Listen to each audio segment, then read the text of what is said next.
welcome back to another episode of the Young Black Suburban.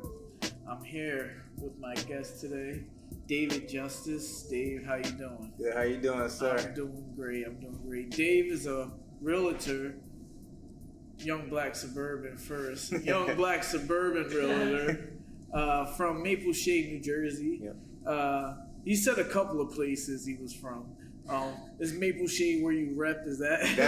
I guess I can say I rep Maple Shade. Sure. Okay. Yeah. All right. What were the other locations that you mentioned? Because I'm from Pennsylvania and I know Maple Shade because I have some clients from the gym that live there. Yeah. But you said some areas that I weren't familiar with, but somebody else might be. Yeah. So I was born and raised in Wilmington, Delaware. So Right. it's like 40 minutes from here. And then a couple years past from there, I was living in Alaska for a couple years. Right. But Alaska. yeah. Oh man, we got to put a pin in that because I want to come back to Alaska. Alaska fascinates me a lot. Yeah. Being a young black suburban in Alaska must be crazy. It's different. From the East Coast. Yeah. But Dave, Maple Shade is Wilmington. When did you move from Wilmington to New Jersey? So before that, when Wilmington out of high school, I went to Lincoln University of Pennsylvania. So your whole upbringing, you're from Delaware? Yeah, I'm from Delaware. All right. Yeah. So how was it growing up in Delaware?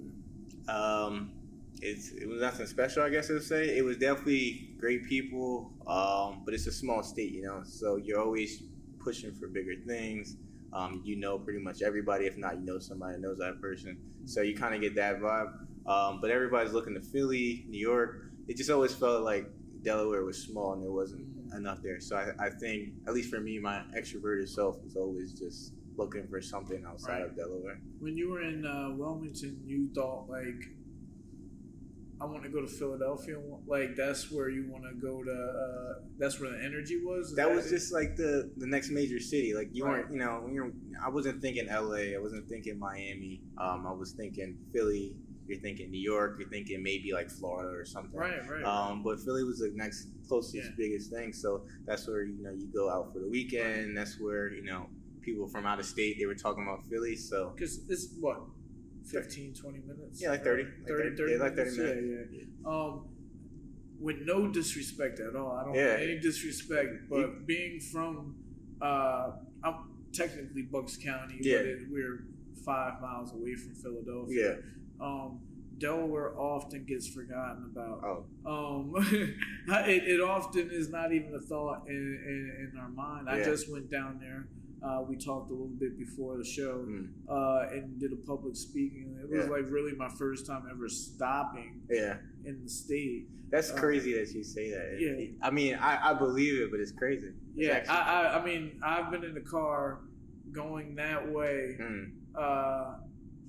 9 hours in the car, 10 hours in the car. And Delaware was like... Quick, that's 30 minutes. And you're out. And I never stopped until last month when I did this book bag giveaway. And what I found out was there's a lot of violence in Delaware, and in particular Wilmington. Yeah. I was doing a book bag event giveaway for back to school, and it was Stop the Violence Prayer Chain, something. It was a long name. Yeah. And basically what they do is they help kids that have been affected by violence. Someone in their family has been shot, or they've witnessed themselves. So and what the pastor said to me is that she recently got a new location in Wilmington, Delaware, and she was so happy because the kids could play outside. Yeah. Where they were before, they couldn't. The kids at the church had to stay inside the church. That is what kind of neighborhood you are from, or is that just one part? No. So Wilmington, one fact, I don't know if it's ABC or NBC. At one point in time, it wasn't Jada Pinkett, but somebody that level of an actor was going to do a movie on it called Murder Town. It was going to be based in Wilmington, Delaware. This was when I was in high school. Wow. So a lot of people are not familiar with Delaware, but it's up there with murders with a lot of these major cities because we're small. You know, the death rate is not as high as Philadelphia and New York. Right. Per per capita. It's actually pretty bad. I remember there's this one kid at the time, between 9th and 12th grade. This kid was probably in 5th grade or something. He always came to the park. Super cool kid, played basketball. Left for 1 year, found out he got just randomly shot. It's like close to home like that. So I personally haven't had a family member or anything like that. Right. But it definitely is close to home. In 4th grade, my bus driver was shot after dropping me off. Wow. I went home from it. We got called down, and the principal told us we got sent home early, and I go home. It's on the news. So it does happen. Right. I wouldn't say all Wilmington is like that. But it's probably like Philly. It's like you have pockets here and there. Yeah. I never advertise to people I'm from the hood. I never advertise that I'm like a tough guy or game man or anything like that. But yes, stuff happened on my block or two. I think my block was pretty nice, but it's kind of like Philly. You go one block over and it kind of leads over to that block. Right, and I'm not trying to dwell on that kind of thing in Wilmington, but it's also great to see people rise up out of that and know that all of us we can go both ways. Yeah, we can go to the left or we can go to the right. And it's always good to see people go in the right direction. Yeah. You grew up in an environment like that, and then you end up going to college. You graduated high school. And you went to Wilmington High School? Is that I went to Mount Pleasant High School. So so you moved to Jersey? No, that was in Delaware. That was in Delaware. Mount Pleasant? That's in North. It's like North Wilmington. Okay. Yeah. So I kind of did everything. I did public school. I was homeschooled for 2 years. I went to a private Christian school, like a smaller one, for a couple years, and then I actually did Mount Pleasant. So I kind of went back to public school. So I've kind of had my experience with all 3 or 4 of them. Right. But yeah, it was. Like I said, I was exposed to those things, but I wouldn't say I was like, I just never had a desire to do it. Right. So I had friends that did that type of stuff. My next door neighbors, they were in that stuff. I just kind of always had my head in sports, which you were in boxing, so I'm sure you kind of relate to having your head in something. Yeah. And it was the only thing I had. Yeah. And then after my parents, I had good parents. A lot of people don't have that, especially in the Black community. They don't have like their dad. I have. It always sounds weird when I say I had 2 dads. So I had my mom and I had my stepdad. My stepdad raised me, so I don't call him my stepdad. Right. So that's my dad, and then I had my other dad. He was in the military, so he didn't really come back to my life till like 8th grade, 9th grade. Okay. But I had a good environment. Both my dad. I've gone to basketball games with both my stepdad and my dad. What did you said one of your biological father was in the military? Yeah. What did your mom and your stepfather do for a living? So my stepfather, he was a pastor, and he was a car salesman. He's won awards in the country for cars, so he could sell a lot of cars. But I've never met anybody that didn't like my stepdad. He's just that type of person. And then my mom, she's been in like banking. She's also been in like I don't know how you call it, like anti-banking, pretty much money laundering and stuff like that. Make sure people don't do that. Okay. So she's kind of going off the corporate way, banking, and then my dad's been in sales and ministry too. So I kind of had a good between that and the military. I kind of had 3 different avenues that I could have. Right. Are you the only child? Or? I'm the oldest of 4. Okay. My biological dad has other kids too, but I grew up with it was 4 of us. So. Right.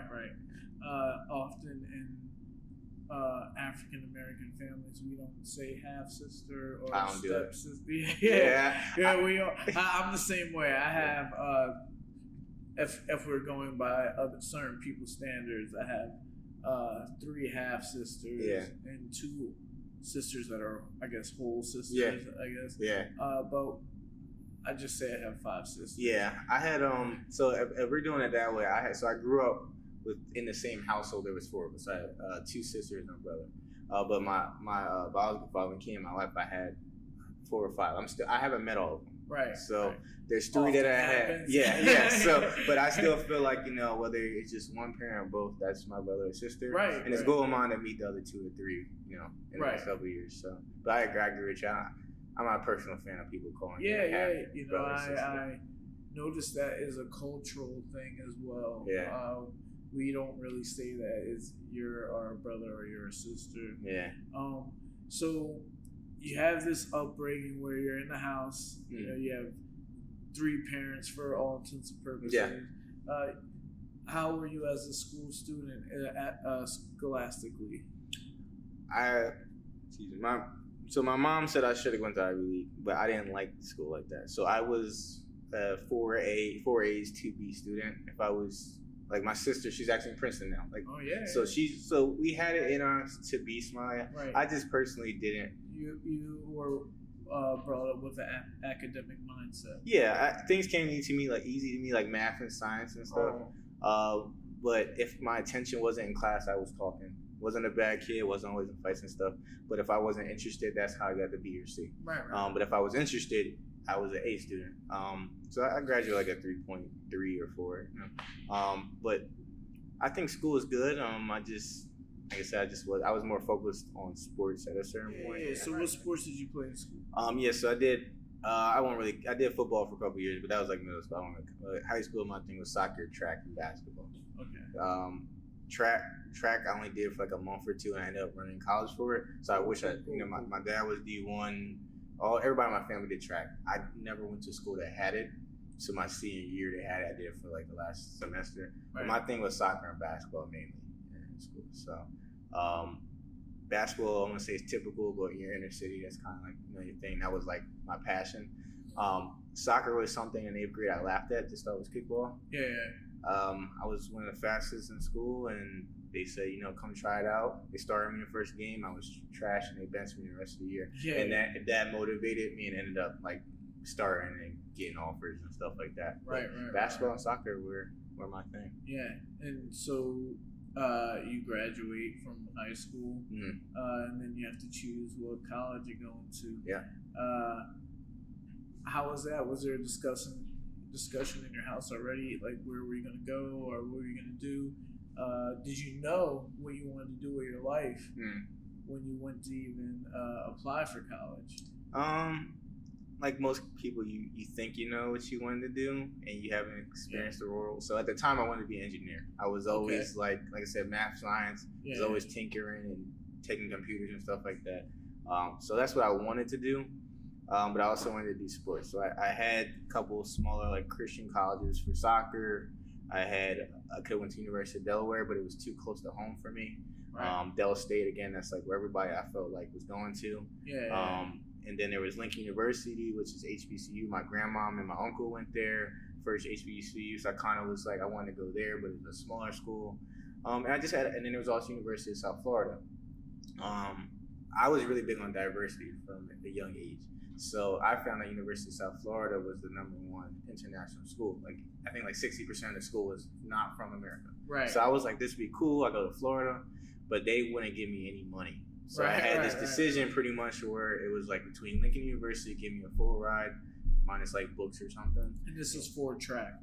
So no. Academically? I weeded out all the ones for soccer.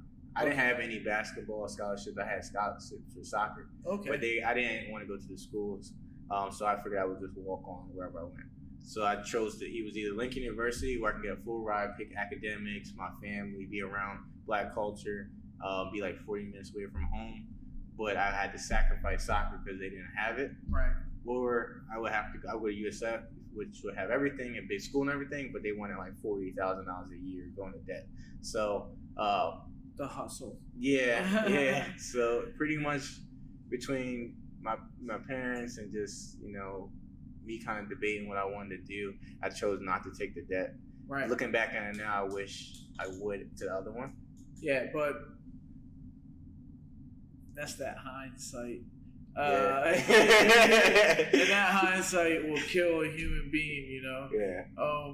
It's a decision that you could have made. You don't know. The grass might not have been greener on that side. You're on the path that you're on now. Yeah. And you went to, you chose Lincoln University. Yep. What was your major? I was engineering science and civil and electrical engineering. So right. I did just a year. It was only a year. But I mean, I loved that.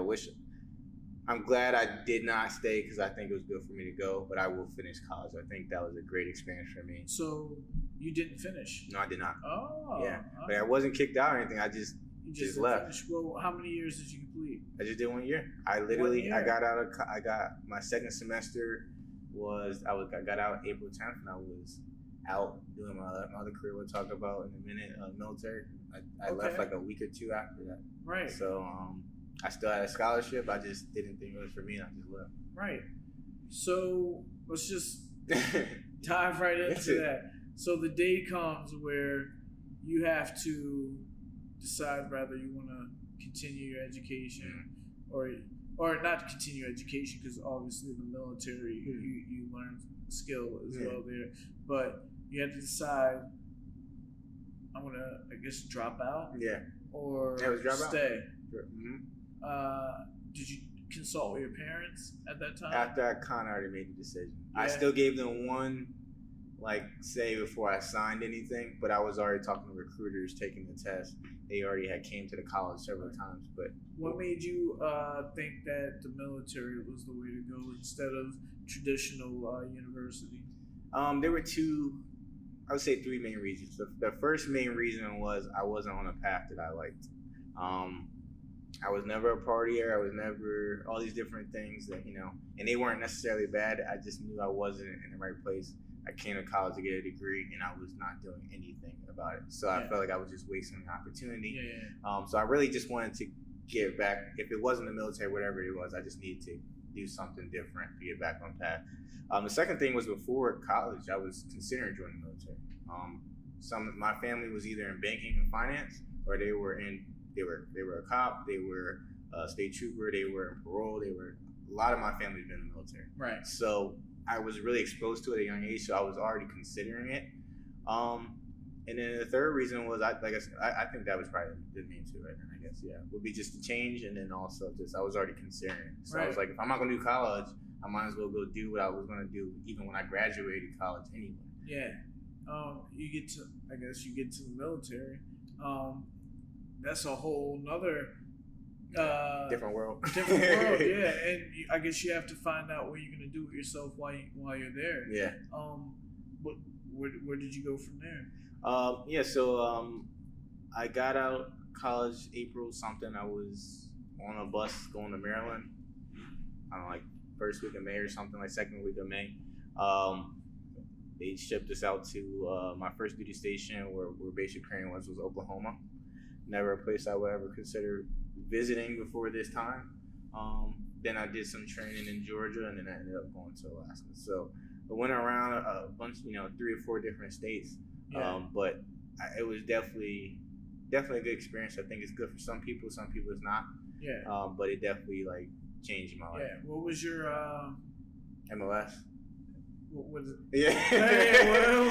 What does that even mean? I'm a civilian, so it's just like your job title. Yeah. What was your area of expertise? That was it's going to be a long name, so I'm not going to give you the full name. I'll just say I was in airborne field artillery. Okay. So I had a certain job in the field artillery. That sounds like a game that I used to play on PlayStation. What's that game called? Battlefield. Oh yeah. Battlefield.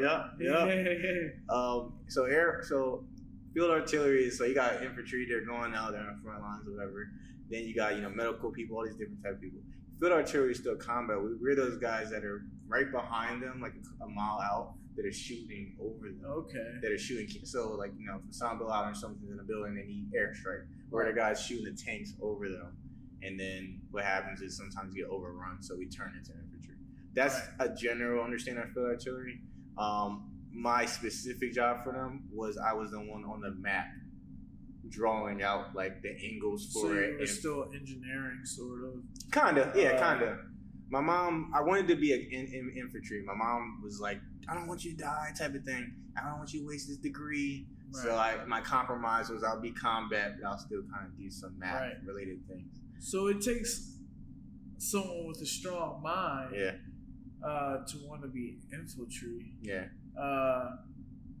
What part of your brain made you think that was a place that you were supposed to be in the military? I mean, the way I look. One, my dad, my biological dad, he was in infantry, little special forces stuff. He retired 22 years in. He's been all over the world. So he was kind of like the typical military guy who's in the movie a little bit as far as how he talked. Right. So we used to always, he would say something about National Guard, how they're not really military, and you don't want to join the military if you're scared, because even if you're a cook, you can get in a firefight. So I just wanted to go in with the attitude that I knew it could happen anyway. Right. And two, I just felt like somebody has to fill those roles. If everybody's trying to do the stuff that they don't get killed, right, we're not going to be able to fill the things that. Me, I'm like, yo, I'm either cooking your food or I'll make the beds. I'll file papers. Yeah. And it's crazy that I say that because my job, I had my first fight when I was 8. Yeah. Yeah. And I retired at 30. So my whole life, you already been fighting. And I've been to other countries and fought people in their own country. Yeah. So I don't want to disrespect the military and say that I understand, but I kind of relate what I had to do to what they had to do as far as me going to another country, knowing that I was going to have a conflict, staying away from my family, training, preparing for that conflict, and fighting, and knowing that it's a possibility that I could get injured or hurt. Yeah. That's how I relate. Yeah. But I am not the kind of person that'll be like, give me a gun and put me in the front line and shoot or get shot at. Yeah. That takes somebody that got... I feel like for me, I was just trying to, like I said, I was never trying to, like, we say or like, I'm not trying to be like some Superman or Terminator type of thing. It was more just, I've always been like a life of service. My stepdad, he's always been like that, and that really influenced me. So I always just... It's just like, I just wanted to service somebody, and I just felt like most of the population doesn't. If they join the military, that's enough. They're not trying to be out there, and that was my thought process: is somebody has to fill these roles. Yeah. Now, luckily, I never advertised. I've never been deployed. And I'm mad about it. But people would tell me like, you should be thankful. You never know what happens. But that was kind of my compromise. Is okay, it's gonna be combat, but I'm gonna honor my mom's wish. Because she didn't want me to go anyway, so I was like, I'll do something that at least she feels a little bit better about it. And thank you for your service. Thank you. To me, the infantry kind of sounds like the bass player of a band. It's like you think the poem's on the chess piece or something. Well, everybody wants to play the guitar, but it's necessary to have that bass player. Yeah. And not everybody thinks to pick up the bass. Yeah. They all want to jump for something else first. Yeah. It's not for me, and I commend you for doing that. You went through how many years of the military? So I only did 2. So I didn't do too long. I got out early. And like I said, a lot of people tell me not to. I would have stayed longer. We'll get to why I decided to get out early. Okay. But definitely, I think a lot of people look at it and it's not 300 anymore. It's not that same type of warfare where thousands of people are going to the field, and it's guerrilla warfare. You're talking 10 to 50 people, pockets, and one person dies here, and kind of 300 like that. Is my favorite. Yeah, movie. That's a good movie. The second one was bad. But the first one. I used to watch it the same, like if I had a fight. Yeah. I would be resting, but I would be watching 300 to get me hyped. The movie for me was the movie with Brad Pitt, Fury, with the tank. Okay, I gotta watch it. That's the movie that made me join the military. Military, yeah. That was the one. Yeah, Brad Pitt. Yeah, what's up with Brad Pitt? Where's he at? He's rich somewhere Jordan, in LA. Where's Brad Pitt at? He's divorced and hanging. Yeah. Just hanging? All right. Is that Brad Pitt? Is he with Jennifer Lopez or somebody else? No. That's Aaron Rodriguez, I think. No. I think they're they were getting, that's Ben Affleck. Yeah, there you go. Ben Affleck. Yeah. Okay, there we go. We got to go pick up some magazines or get or something. And you did 2 years. Your final destination was at Alaska. Yep. I'm scared to ask you. Why was that your final destination? Funny story. I was supposed to get stationed in Germany. Okay. As an 18-year-old, 19-year-old, right, your dream is to go to Germany military because there is no alcohol laws. So at 18, you can be drunk. And that's, it's childish, but coming out of college, I'm that's where I want to go. And then somebody punked out in airborne school. They didn't want to jump off a plane or something. So they had to find a role, because you can't just go to an airborne unit. Airborne means you jump out of planes. Yeah. So I was going to school for that after basic training, and somebody quit the first week. They were supposed to go to Alaska, but because they quit, I had to fill their spot.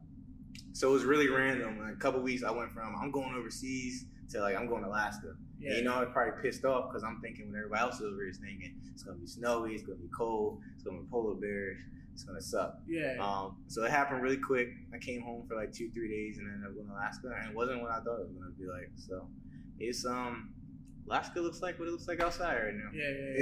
It's America still. Yeah. Instead of having Pennsylvania, Jersey, we have 50 cities that look like America. You might have 10 of them or 20 of them that, you feel like you're in America. Then it starts turning to, rural. Yeah. But where I was, it was 300,000 people. So it didn't feel like a small. We had McDonald's, the mall, we had all that stuff. Right. The thing that the biggest thing for me about Alaska is that time period when there is no sun. That's a rumor. It's a rumor? It is for certain areas. Alaska, I've told a lot of people this. Alaska, the map is not real. It's not the right size. If you look on a map right now, it looks like Alaska is big, but it's not that big. So we going into conspiracy theory? No. It's a true thing. It's a true thing. Because if Alaska ain't really right, then how's the rest of the map? So right? it's in the right location, but the size is not proportional. Okay. Alaska is 2.5 times bigger than Texas. Really? So go look. Next time you look at a map, you'll see Alaska does not look. So they put it on the map to fit in that way, but it's not really. But if you read the dimensions, does it really have the right dimensions? I'm not sure. I haven't looked at that. Right. But it's definitely it doesn't. When you look at it, it looks like the same size. So that means that there's 2 time zones or no. So the way it is though is a lot of the weather at the bottom where I was is not the same as up north. I can drive 5 hours up and I'm still not halfway up on the state. Right. So it's a big state. Most of the population is down below, near the peninsula. So you got Anchorage, Fairbanks, Wasilla, those. There's a group of them down there, and then it starts getting more rural. Then there's villages in there where there's chiefs and there's native people. So it's the rumor. The thing everybody hears is there's no sunlight. There are places like that for 30 days or 2 months. There are places that are dark like that, but they're up north. Okay. So most people don't live where you go visit Alaska. You're not going to a place that does that. Because I've done my research. Yeah. I hear something like that. I don't just let that go. Yeah. And I heard that there's special lights that they put out so people don't go crazy. When I got stationed there, I heard that people do go crazy because there's no sun for so long, and suicides and all that. It's so what is real is that it does get dark most of the day. So right now there's a 4-hour time difference. They're 4 hours behind. Yeah. So when it gets to midnight, I was there for 4th of July. I landed at midnight and it was still sunny outside. Okay. So summers are the best time. You landed out at midnight our time. Yeah, no, over there. And it was still light out. Yeah, so it's weird. But it's not because of the time difference. During the summertime, it's sunny most of the day. Right. But then when it's the winter time, it's still sun comes out, but it never fully comes up. It's more like a sunset. The whole day. So you'll have a 3-4 hour window of where it's sun outside.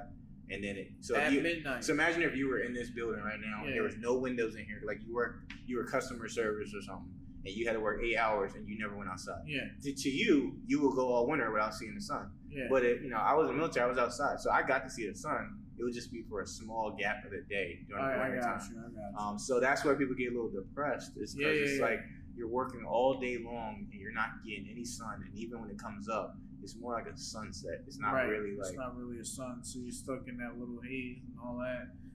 What happened up there that made you leave the military? Well, one, on some real, I got underage drinking. That was So people don't talk about the military. It's kind of strict. So that they're you know, you got grown men telling you gotta, you know, even when you get out of basic training, they're telling you certain things, and there's a reason for it. They want to create discipline. But you got a lot of 18-year-olds, 19-year-olds that do what they want. When they come up there and they get some freedom and money, you know, they don't listen. And I was one of them. So I was never really bad. I got an injury and got a little bit of trouble. And then they offered me to stay, but I found out a lot of people that were with me got off. Right. And I wasn't with snitching, so I didn't want to snitch on anybody or anything. But I just felt like it was really political, and I just decided I wanted to. The night that you got underage drinking, was it a military charge, or was it the? I never got. It's not on my record or anything. Right. So I just got in trouble with my unit. Okay. Yeah. So it was on base. Yeah. I didn't get like a DUI or anything like that. Right. It was just more just like. So after that, you get in trouble. They discharge you. So there's a lot of different things. You can cheat on your wife. Yeah, well, I thought that when you said that Alaska was your last stay, I thought you was gonna say it was a woman. That was the reason why. Well, no. My wife now, I was dating her at that time, but that wasn't the reason why I got out.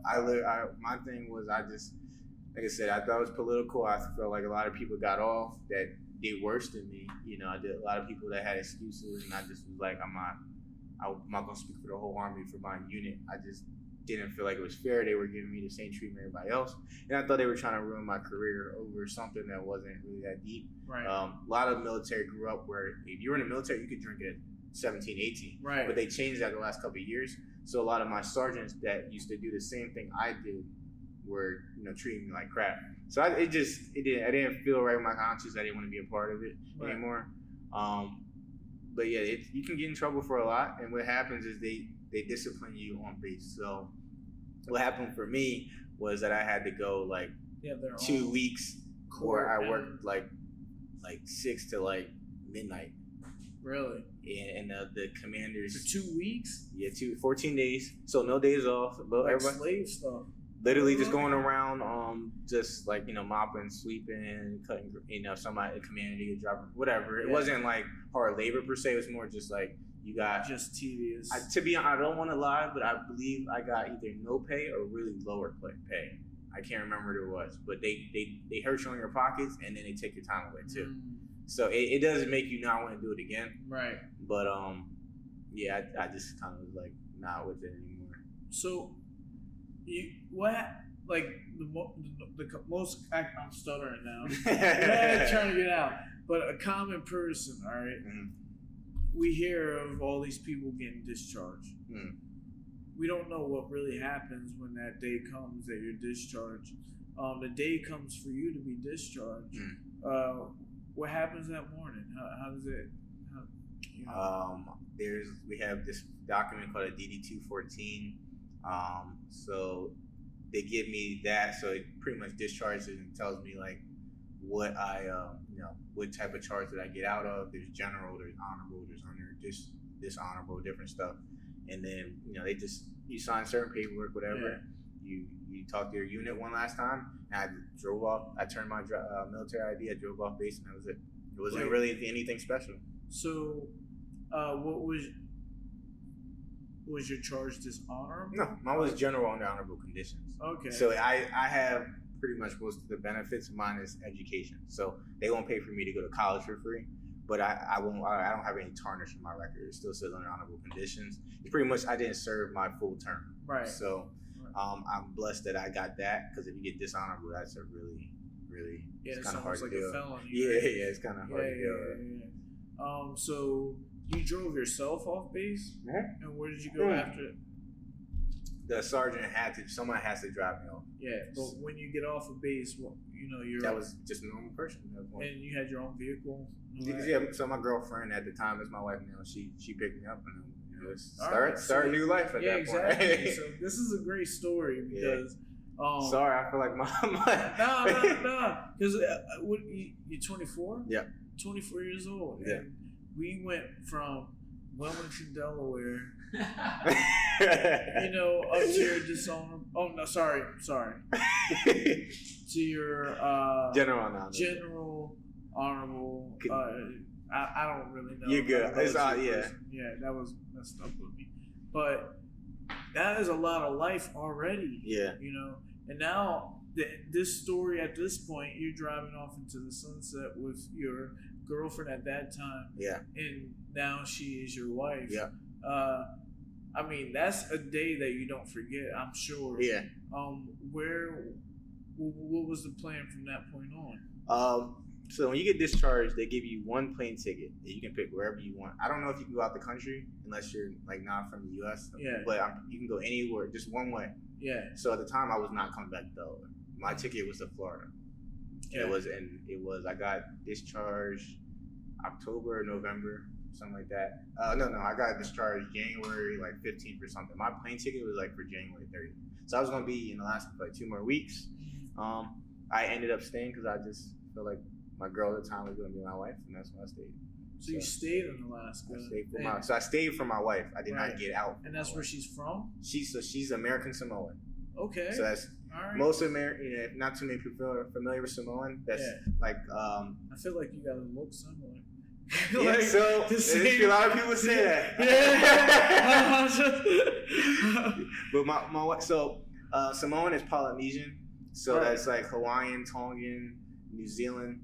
So Samoa is a small island, right? And it's American Samoa is a territory, right? So my wife was born there on an island, but she was raised in Alaska. You know what's crazy about Samoa is they have the most number of NFL players come out of Samoa. Yeah. There's a couple, 1 or 2 that's been on the Eagles. Yeah, yeah.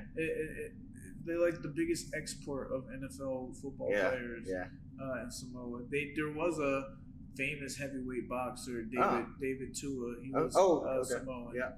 And they have some really strong warriors that come out of there. Yeah. There's a few guys. I don't know if there's any in boxing right now. I know there's 1 or 2 that are. I don't know if they're Samoan, but I know they're Polynesian that are in the UFC right now. Right. Too. So but I that's one thing I love about my wife is the culture. Yeah. If I was in Delaware, I would have never met somebody from Samoa. Right. Never. I've met maybe 1 or 2 people from Hawaii, but that's about it. Yeah. What does your wife do for? She stay home now. She stay home because I have a kid now. Okay, so she's a home stay-at-home wife. Yeah. And she moved from there. She trusted me all the way to the East Coast of America. Yeah. Wow, was that a culture shock? Yeah, it was the same amount of a shock for me going there as the same for her. Okay. So she's seen other cities. She's been in Las Vegas and LA and stuff like that. Right. But the East Coast just moves. It's different. It just moves faster. Yeah. She told me the people are nice over here. That's what I said. Really? Well, you know what? It depends on what kind of people you're involved with, I guess. Yeah. I'm here. I think stereotypical people from LA might be superficial. Yeah. That's what we think. People from Vegas might be a little bit too much. Take your watch aside, right? Yeah. But I think of New York as they might just get out of the car and fight you for no reason. Yeah. Or, Philadelphia is we not backing down for nothing. Yeah. Mafia. Yeah. How would you...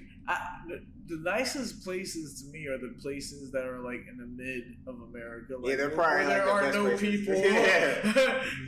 I'm talking Iowa, where I was at for vacation.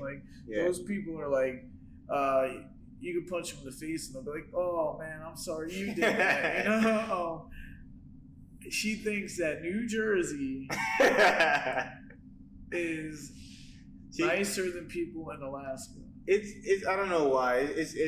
I feel it too. She was hanging out with the Crips up there in Alaska. I don't know what it was. Really, I don't know. She loves the city part. Like I said, they have population over there, but the East Coast things move just a lot faster. Mm-hmm. Trends move faster. There's way more population in a smaller area. Right. So when we moved here, she was working in Philly. She wanted the full experience. The same way I went to Alaska, I wanted to hike the mountains and stuff like that. She wanted to come to Philly and work in a skyscraper and take the train and stuff like that. So she did that, and she loved it. I didn't even do that.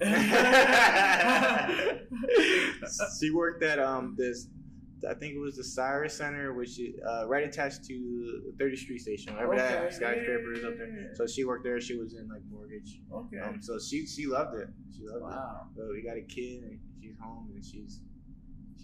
You have a daughter? Yeah. Daughter Jade Justice. How old? She's 6 months. 6 months. Yeah, but Congratulations. Yeah, she's crazy. I love her though. We'll talk off camera about daughters being crazy.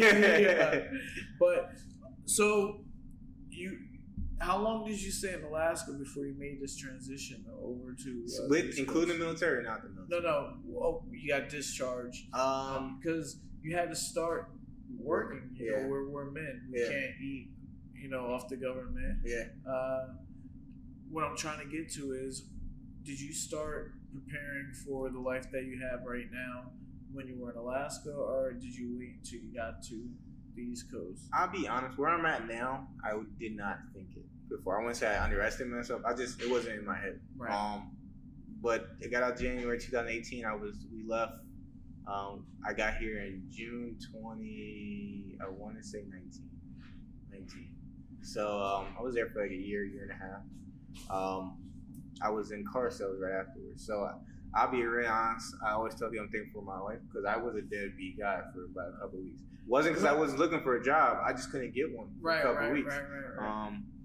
A couple of weeks, that don't mean you a deadbeat. Well, no, but I'm saying like I should say that's where you can see where I was mentally. If I'm always, you see how fast I moved throughout my life, and then I went like a month without a job. I'm home. So I was just trying to do anything that you come home, the house is clean. I was doing that stuff. Right. I wasn't like that. When I say Debbie, it's just that's how I felt personally. I was like, I feel like I should be doing something. Right. But then so my wife took care of me for like a month. Like, we've only been dating meanwhile for a couple months. So she don't really, she know me, but she don't really know me like that. Yeah. So she took a chance on me. So I'm always thankful for that. But around February, I applied for, there was this guy, I was trying to get a car, and this guy was, the car salesman was like, you could put a gun right here, and talking crazy, right? So I'm like, dude, where are you from? And he was like, I was in jail for a while in Cali. I came up here, and this guy gave me a job, even though, and he asked me what I did when I was in jail. And he said, I used to be a big crack dealer. And he said, if you can sell crack, illegal crack, you can sell cars. Right. And he gave him a job. I said, if this guy can get a job, then I'm a good person. I could get a job. Right. So I applied to every car dealership in town. And the Toyotas and the Hondas, the people that I thought would give me a chance, said no. Right. But Mercedes-Benz gave me a job. Wow. So a lot of car salesmen, they work 10, 20 years to get that job. And my first car sales job was at Mercedes. Wow. And that's where my sales career kind of started. Wow. So that definitely got me to where I was, but still I wasn't thinking where I'm at now. I was just glad to put out a job. Yeah, going from engineering, where you might be at a desk figuring out how a building works or how a road, works, to or even electrical or whatever. To it's a little bit of marketing, a little bit, sales, communications with people. That's a little bit of a transition. Totally opposite. Yeah. Well, where did that skill set home in? Where did you find that you had that talent to actually make someone want to buy a product from you? It's the one thing that I would tell people as far as sales is there's got to be a mix of you being able to talk to other people, and like a lot of people think when I'm selling a game or a clothing line or a book or whatever the case is, it's about sell. Right. And you do need to know what your product is, but you also need to know how to communicate with people so that you can relate it to them. Right. A lot of people just say, this is a car, this is awesome, it has all these features, whatever, you should buy it. But they don't know how to relate it to you personally. Right. Versus if I was a salesman and I saw a family came in and, she had, like the older lady had a bad knees. I'm like, this car is a little bit lower. You can get into it a little better. It's safer. It's going to stop. You're in Philly. This car is going to stop if a pedestrian drops in front. Like that's more a better way of sales than just naming features and naming. Right. That's where I kind of learned was at Mercedes. I just had a passion for that product, and I just need to know how do I relate this to other people. Right. So I had a lot of managers. I had Ed and Elliot. He was general manager. Was Hunter, and he really like taught me just how to know what you're selling, but also how to can make it relatable to somebody else that makes them. You're not trying to sell them anything. You're helping them find what is best for them. Yeah. And you're not always going to make the customer happy. Yeah.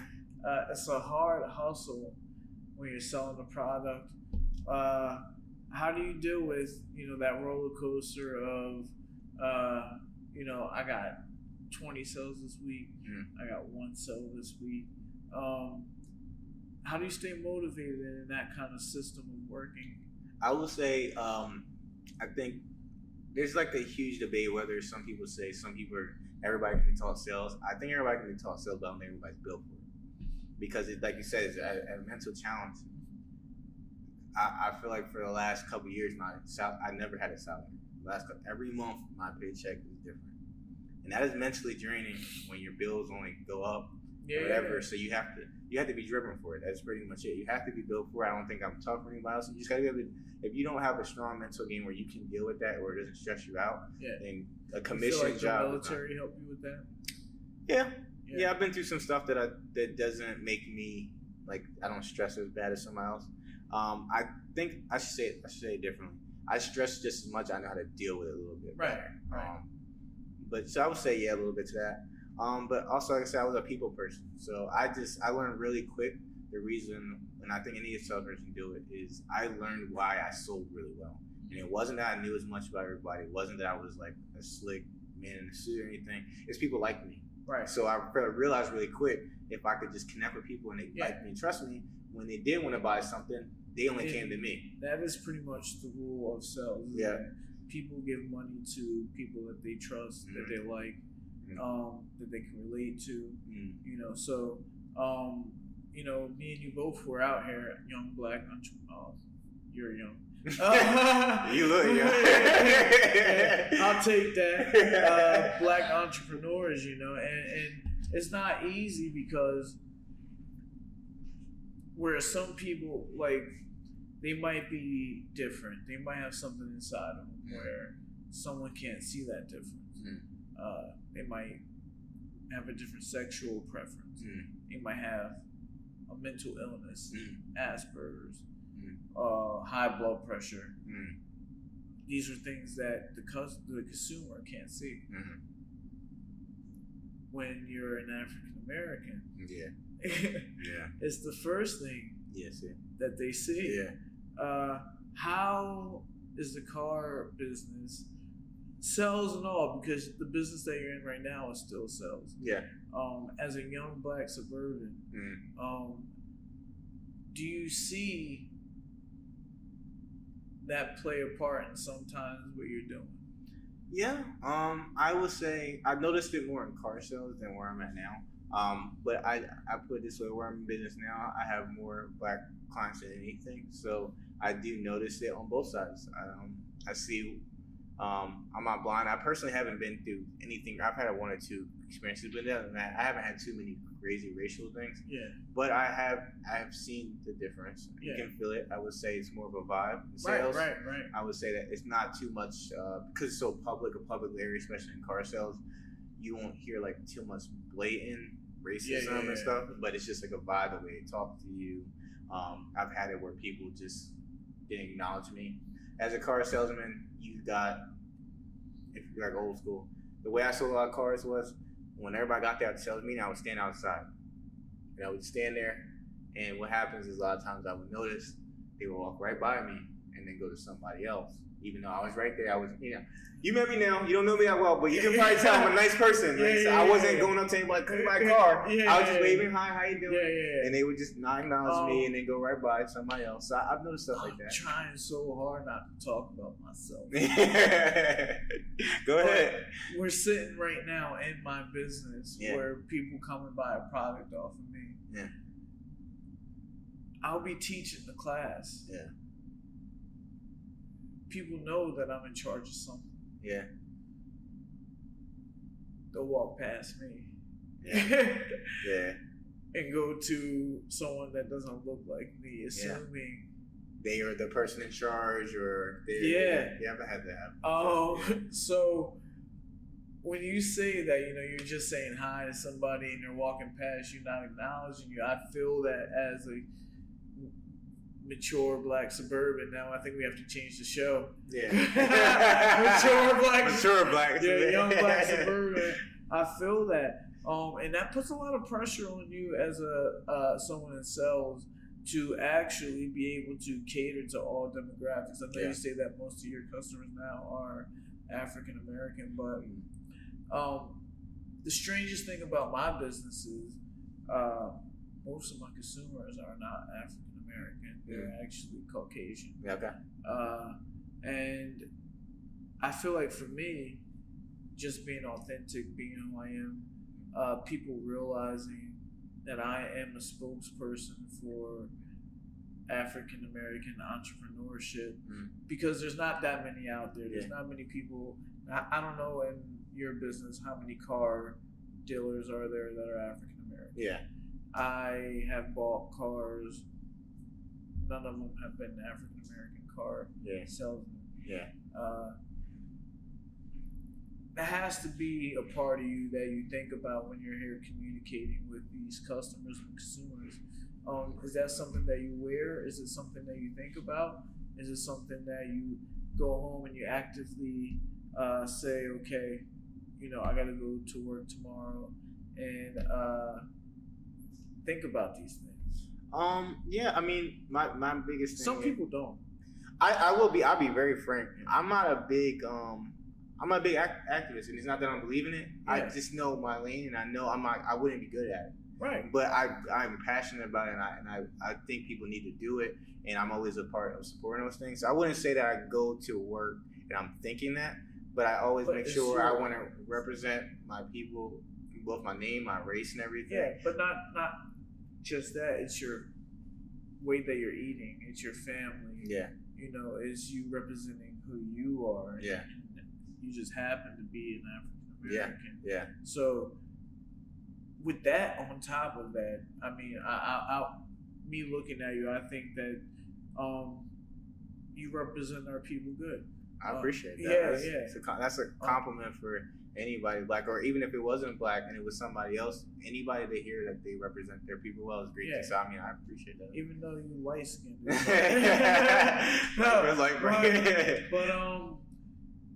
So you are not.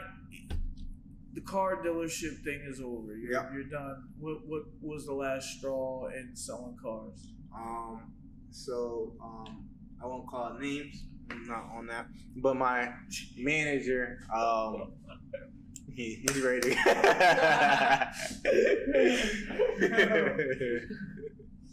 Thank you, Jordan.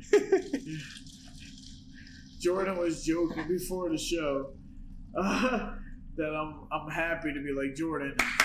Great service. Yes, I'll take advantage of it. Our producer. / comedian. You guys need a comedian, reach out to the Young Black Suburban. Yes, sir. Jordan is a very good comic. We've done some shows where he's opened up for some people. Oh, there you go. Yeah. Got some funny stuff then. Yeah, but so you said you're done with cars. Yeah. I said I'm done selling them. What? Why? Not to toot my own horn, I was a really good salesperson. My first dealership at Mercedes, out of 5, I was number 1 or number 2 every month. And then when I went to Subaru, it was the exact opposite. Instead of luxury, it's more, everyday car drivers. Yeah. And there was like 15 of us. Right. And after 2-3 months, I was number 1 or number 3 every time. And I just, like I said, I wasn't the greatest, but I sold really well. And the managers loved me, the owner, loved me, type of thing. And I just felt I had a moment where I got disrespected, and it was going on for a couple of months where it wasn't like really bad, but I just didn't like how it was for everybody. Wait, can we? Yeah, just. I mean, what? Just say what it was. Yeah. So we had a new manager. In the car business, people will learn that you go through staff really quick. Yeah. It's a hard business to be in. So what happened was we had a new manager, and I think he was trying to like gain some ground. He was power hungry, And he was a cool guy, cool family, but like I say, really power hungry. And he was talking to everybody really crazy. Didn't have too many incidents with me, so I kind of like, I'm selling my cars. He does whatever. I'm gonna pay my bills. But one of these Saturdays, I had an appointment. Sold that car, and then later on, somebody walked in fresh up, and I convinced them to buy a car that day. Very rarely that you convince somebody the first day, and pretty much somebody ended up selling the car I was supposed to sell. Or it was something along that line, and I was trying to tell him, this is how it's supposed to be, and whatever. And he's trying to tell me like, who are you? He had a power thing going on, and I was like, everybody knows me there. I say, whether I'm younger or older than you, girl, guy, black or white. You probably heard me. I say, yes, sir. That's just it's just military. I'm just all about respect. Yeah. So I talk to people like that all the time. I hate that. Yeah. Dude, if you come in, I have a lot of guys from the military going, hey, sir. I'm like, oh, my name is Tim. Stop. It was even before the military, though. It was that's just how my dad. I just talked to everybody with respect. Right. And that's how I was. So never had a reason to escalate it, and he escalated it, and I was just pretty. That was kind of the point. It was a disagreement. Some things I was wrong about, and some things, a lot of them was him, and it was kind of like not the right time. This is a Saturday. In car business, this is the busiest day. Is this over in Jersey? Mm-hmm. Yeah, this is in Jersey. This is the busiest day for a car salesperson. Saturday. Yeah. So you got customers on the showroom, you got people outside, and your manager is looking like he's a 19-year-old. You want to go out back and fight? Wow, yeah. So I'm from women. I'm chill like this, but I'm not like I'm not sweet or nothing. I'm like, okay, what's up? So I'm going to the back, and then of course he didn't want to do anything. He wanted to talk, and then he was like, "What's the problem?" I told him straight to his face. I talk to everybody with respect here. I sell cars here. Everybody knows I don't give you a reason to disrespect me. And I was like, I don't like you. And he was like, oh, this is what and I was like, yeah, I do not like you. You're not going to disrespect me like that in front of everybody, da-da-da. And I'm telling you, everybody in the dealership was looking. Like, they're just wondering what happened. Right. So he was like, oh, his feelings got hurt pretty much, and he didn't want to fight, and then he left. And I went back, I closed the deal, and then they were just kind of like, cool down, don't leave, don't do nothing. And I just sat there, and I was just like, this ain't worth it. Right. And I told my buddy, I was like, you want a free car sale? And I just gave it to him, and I just walked out. Wow. And then that was kind of never looked back. The owner met with me twice, and he was trying to get me to come back. This million, whatever. They like I said, I was loved there. I just felt like I would never. Well, the atmosphere. Well, not even the atmosphere. Everybody else, he ended up quitting too. So I could have went back. I just felt like I'd never feel good about myself if I didn't stand up for myself in that situation. Right. So that's when I was like, this is the perfect time for me to get into it. We'll talk about real estate. Is I'm gonna go and do me now this time. Right. And that's what I did. I quit. You hop right into real estate. Most people it takes months to get their pass their test and stuff. I did it in 2 weeks. I just quit and just did it in 2 weeks. You start flipping. Just straight. He's in the kitchen. Straight different. Yeah. Wow. So it has to be a totally different, industry. I guess in the car dealership, I have the vaguest idea of what goes on, but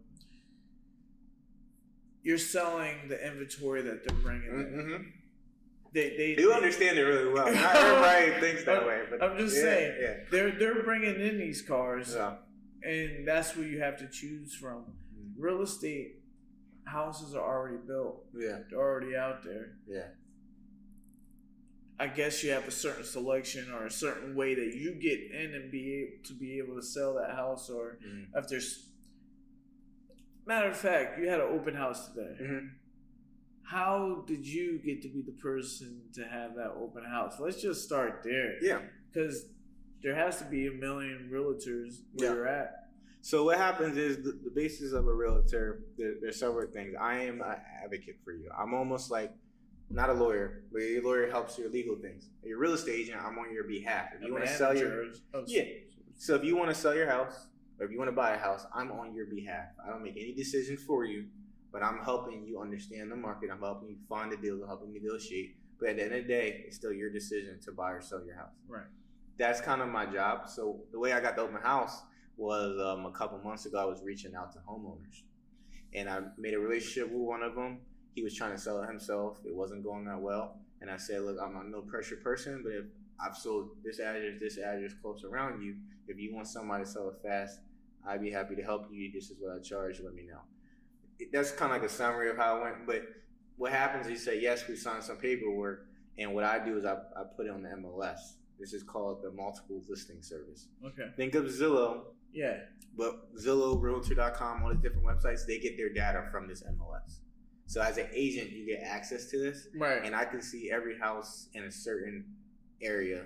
Right. I can see the public records. I can see who owns it. I can see it when they last sold it. So this personal seller of his own house wasn't able to get his listing on that list. Yeah. So you can pay. Some people can just pay to get on there, but nobody's advertising. It's just going to go on there. It was information though that he wasn't really privy to. Yeah. So the MLS is pretty much just like there's different ones for different areas. PA is such a big state. You guys have multiple of them. For Jersey, I think they have 5.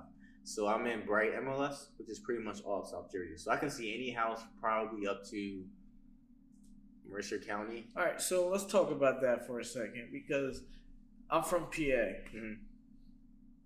If I'm South Jersey, to me is like right starts at no for you it's right over the bridge. For me, it starts in like Atlantic City. Yeah, like that's South Jersey. Yeah, people are like South Jersey, Trenton. I'm like, what? Yeah, that's got to be mid Jersey or something, right? That's kind of like central, but I mean that's still kind of South Jersey. It's South Jersey. How? Yeah, I would still kind of say it. I'll put it this way: where I cut the line is where like Trent, like Mercer County, so that's like Trenton, Princeton, those type of areas, and then I go straight down. So that's south. That's what I consider. So is south. there only a South and North Jersey? There's a Central Jersey too. There's a Central Jersey? Yeah, there's Central Jersey.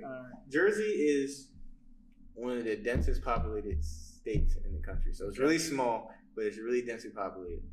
And then because of that, there's a lot of cities. There's about like 200 something. So a lot of small ones. Everybody wants to have their own school, their own police department. Right. So most people that are not from Jersey are thinking the beach, but you're probably passing like 50 cities on the way there. Yeah. Yeah, my daughter lives in Hamilton. Okay, yeah. And I can't tell if it's Ewing or Princeton. I can't tell.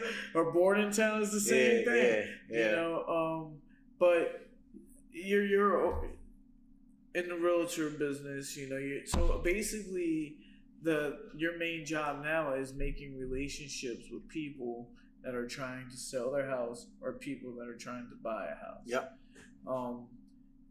How does one start even picking up the concept of what you have to do to be a realtor or a good realtor? Yeah. Because there's a lot of you out there, but not everybody's a good one. So I have a lot of people that recently, since people, you know, like I said, kind of you were saying, like a lot of people are not, we were talking earlier, a lot of people are older and stuff. So a lot of people are not thinking to get in real estate. Right. So a lot of people do reach out to me about this. Your realtor, your number one job is to talk to as many people as you can every day. And that could be whatever way you want. As a realtor, I know some people that just pay for ads because they don't want to do it. They just pay money and people come to them. If you got thousands of dollars a month to open a billboard up, sure, do it. Yeah. A lot of people don't have that money when they first start out. So how can you make connections with people? Right now, you're not in Jersey, but you might know somebody in Jersey. Yeah. Maybe, I don't know. Well, not just that. Yeah, well, my daughter lives in Jersey. Yeah, but you connected to me to be on the podcast. Yeah. You know, that's how close people are in this world now. You know? Yeah. We're one person away. I met Jordan. Yeah, exactly. So that's how it happens. So for a realtor, a new realtor, or even if you're in a business, the easiest way to make is just what is the simplest way easiest way I can meet people today. And instead of in car sales where I'm trying to convince you, I do not want you to leave the dealership. I need you to buy this car because you might go to Ford, you might go to Kia or whatever. In real estate, I can sell you anything in the state. Even though I work in South Jersey, I can technically sell up in Jersey City and stuff. Yeah. So I don't care where you buy. I don't care how much you spend. I just need to be attached to you and help you do what you want to do. Right. So how do I meet enough people that want to do that? And that's the name of the game, is just making relationships every day. And some people are really extreme. There's this one guy in Alabama. I think he's like the number one selling guy. If not, he's up there. He was a football player for Alabama, and now he's a realtor. And he sold 100 homes, I think, his first year or something. Wow. And how he did it was he went to Walmart every day and found a way to talk to 5 people, 4, maybe it was 8, a certain amount of people every day at Walmart. He would talk to them about, somehow turn a conversation about milk into real estate. That's all he did. He didn't pay any money. He would just go for a couple hours and just talk to people at Walmart. Yeah. And now he sells millions of dollars in real estate. Yeah. So you don't have to. I don't do that. Right. You. That's why it's kind of cool in real estate because you can pick how you want to do your business. Yeah. Well, and now we're living in a different age. Yeah. People used to get billboards. Mm-hmm. They used to put leaflets in people's windshields or in their mailbox. Mm-hmm. We're living in a digital age now where almost every business has to do something. You got to do it to survive almost kind of now. Yeah, and I had comedians on my show recently. They got to use social media, make videos. Boxers, they're out here making videos. Yeah, sparring, Conor McGregor, calling people out. Yeah. Realtors are killing the social media game. Yeah. Virtual tours or just pictures of them having the big key at the end of the sale. How big is social media in the real estate game right now? I would say it's probably a third or half of my business so far this year. So it's pretty big. What's the other half? Just the sphere of influence on like networking with people. There's some I do like postcards sometimes and stuff. But is there events that you go to as well? That's what I want to start doing. Happy hours and stuff like that. That's what I want to start doing. Like I said, there's a billion ways you can make connections. That's what I want to start doing in 2022. But 2022, right? Yeah. And with COVID, we don't know what year it is, but so the 50%. Or the 1/3 to 50% that you do on social media, what does that consist of? It's another avenue for me to make a connection. So I can do it through the postcard and somebody shoots me an email. I can go to, like you were talking about, an event and shake somebody's hand and they exchange numbers. On social media, the key with people doing real estate is you're hoping that people see what you're doing every day. They see that you know what you're doing. They like what you're doing, and they want to go with you. That's kind of what I see from my personal opinion from social media.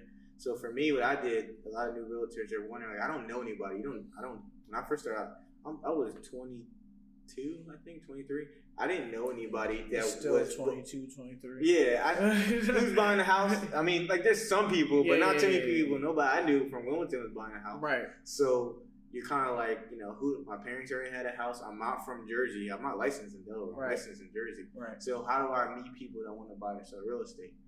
And that's how you do social media, because it's kind of like this podcast. I'm getting some of your audience on social media. It's an easy way for me to, for free. Yeah. You don't have to get 1 million views. No. You just need really one. Realistically, you just need one person to say. So social media is an easy way for me to make connections. Right. And it doesn't, I don't close the deals on social media. Right. That's just where I make the relationship, and then we transition to phone, then we transition to meeting in person, and then it kind of goes on that way. But yeah, I mean, video marketing is like a big thing in real estate right now. Yeah. And not just that, you took it a step farther. And I guess you can call it another talent or another something else that brings interest to you. You wrote a book. Yes. Mm-hmm. And I don't know anything about this book. You're good. Me and you just connected, really. Yeah. And I was like, yeah, let me bring this brother on. Yeah. So you have a book out. Yep. And what is it called? Learning to say F it. Learning to say F it. Say F it. Yeah. That caught me off guard. I was like, did you say that? I felt like my third grade teacher. I was like, say what? What is that? Learning to say F it. Yeah. What is learning to say effort about? It's called Learning to Say Effort, the Power of Making a Choice. Oh, learning to say effort. No, it's right. Effort. Yes. Okay. Learning to say effort, the power of making a choice. Okay. So, the premise of the book is. Read the back of the book. Read the back of the book for me. Yeah, it's the point. What I realized, I kind of was like, a lot of people reaching out to me. Like, now we're talking about my life, and I found out a lot of people thought my life was kind of interesting. They were wondering how I told people I'm not I'm not like a guru or anything like that anywhere close, but people could see things are starting to happen, and people were asking for my background. How are you doing this? Like, what's going on? What changed? And I just kind of evaluated for like a year or two. What do I feel like is what is working for me? And it was that learn to say F it. And there's a lot of examples of when I said it. But the point of the book is how to make a decision, but not making just rational decisions. How do you know yourself and know what you're trying to do so that you can make decisions quicker? Right. Because I learned really quickly there's a lot of opportunities, but you don't have days and months to make decisions. Sometimes you have to be able to move really quickly. And that's pretty much what the book is about. How can you, when it comes down to these major decisions that can alter your life, how can you make not the right decision but quick decision? Right. And I mean, did someone come up to you and say, look, I like your story or whatever, I think you should write a book? Or did you reach out and say, look, I'm going to write a book? For me, it was, I'm all about hitting resumes. So I want to build a resume of these are things I do for, not necessarily I die, but just like things that on my heart to do. And the second thing was, I don't really think I was that good of a writer growing up. I had great ideas. I just needed to learn how to, put them right with right grammar in a way that other people understand them. So one, it was a challenge for myself. And other things was, I was like, I don't care how much it sells and what big name puts on her TV show. My thing was that I know that if 10, 20 people get this book, it's going to help them out, the right 10, 20 people. Right. Because a lot of people just kept asking the same question. So I just like, this is going to be my life word, per se. And if people buy it, people buy it. If they don't, they don't. I will have, if anybody comes over, just read this book and I'll help you out. So that's why I did it. I started it last October, went through the first couple chapters really quickly, realized writing a book is not really easy and kind of went a couple months were delayed, and then I went back to it and then got it done. So I'm really proud. It's probably one of my most proud accomplishments. Right. Nice. And what are some of the things that you're doing to like promote the book? Are you, well, besides your marketing tour here? Yeah. But what are some of the other things that you're doing, to get your name out there, get that book out there? Yeah, absolutely. So I do social media. I do like email campaigns. So people I know, they ask if they want more information. I email those out. I'm talking to, hopefully, we'll see. I'm speaking into existence now. I'll be in a bookstore sometime in the next month or two. Talking to a couple of them. I do a lot of podcasts. Little insider, I will be on Delaware TV in like 2 weeks. Cool. So I'm kind of trying to do that, trying to transition to TV, podcast. Should be on the radio pretty soon. Yeah. So kind of really just doing social media, but also a lot of like media, I should say, media attention. Right. And you talk about the book being about how you can get past the times where there might be a little blockage in your mind or whatever, and you just gotta say F it. What is one of the parts in the book that really stand out to you that you really think sticks with people when they read it? That you really think that can make a difference in someone's life without them having to read your book now? Yeah, absolutely. So one of my main things that there's two things I'm talking about. Two of the main reasons was, one, that you can't make decisions, good ones, because a lot of people thought the book, when I first announced it, was, you see F it, most people didn't think I was really going to cuss word. I don't think there's one cuss word in the book. Yeah. But a lot of people just thought I meant just taking like quick decisions. Yeah. People undermined that I was talking about making the right decisions. You can't do that if you don't know yourself. So that's one of the main points in the book. Is there's 2 or 3 chapters that go over how do you evaluate what's important to you, who you really are.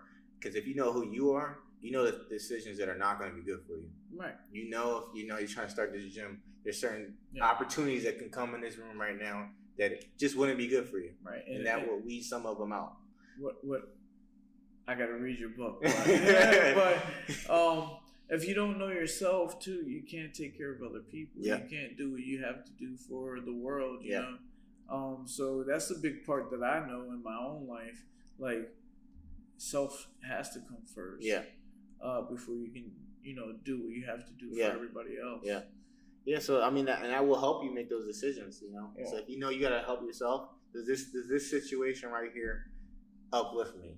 It doesn't necessarily gotta be the greatest thing, but will this negatively affect me? Right. And if you can off the bat think like this is not good for me, that doesn't take days to think if I should take this opportunity. You know right off the bat I gotta say no to this. Yeah.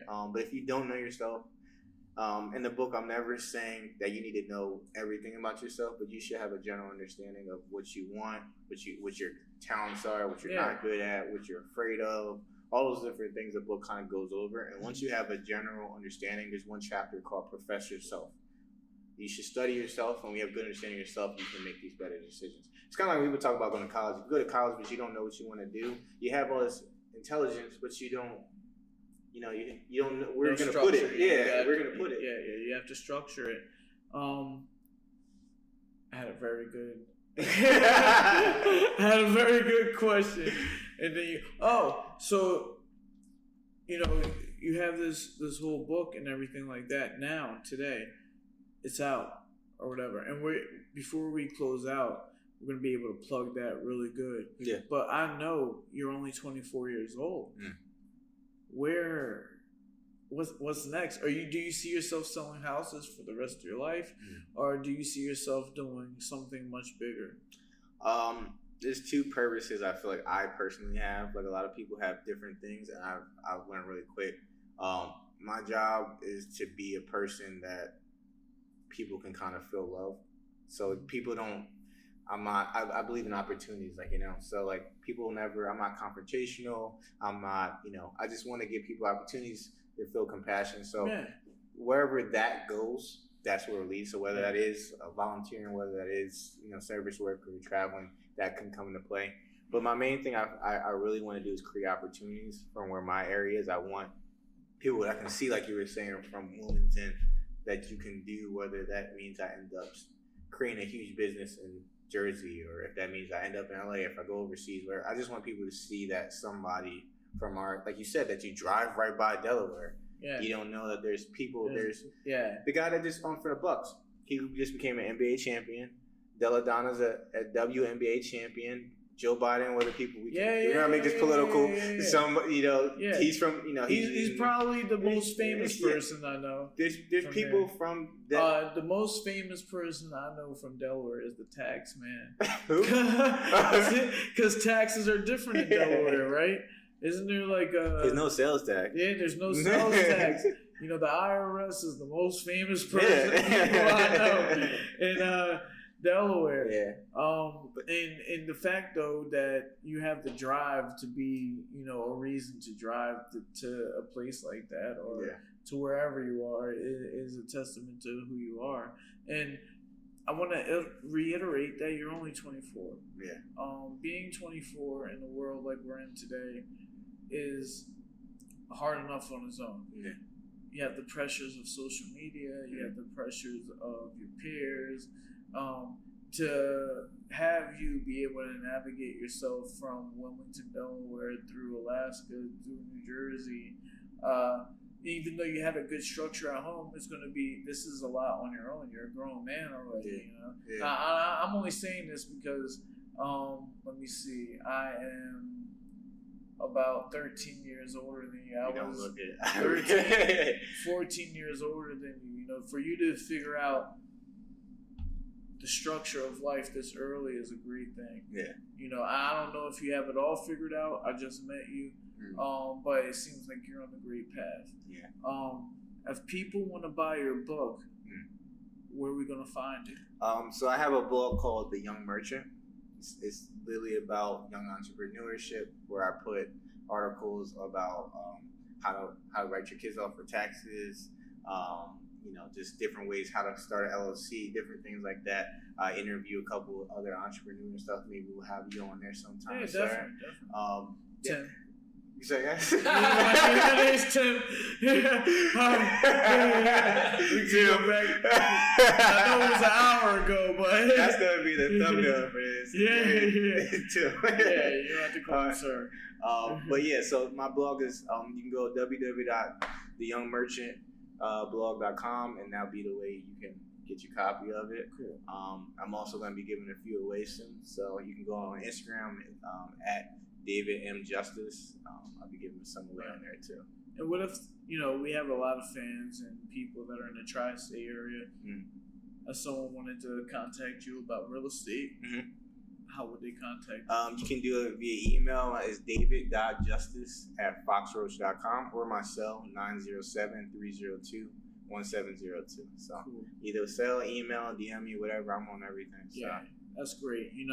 And David Justice is one of those interviews where you're like, yo, this is why we made this show, to highlight other young black entrepreneurs, young black suburbans, because not everybody sees the good that people that look like us do. And it's very, very important to me that we show the world that, look, we're not out there doing what the movies are saying, what the rap music's saying. We're out here doing positive things. So you are the epitome of that at the age of 24. I thank you for being on the show. I appreciate it. I appreciate you guys, man. It's been a pleasure. It's been a pleasure. That's the Young Black Suburban episode. I don't even know anymore. That's how we're doing it around here. We'll see you guys on the next one.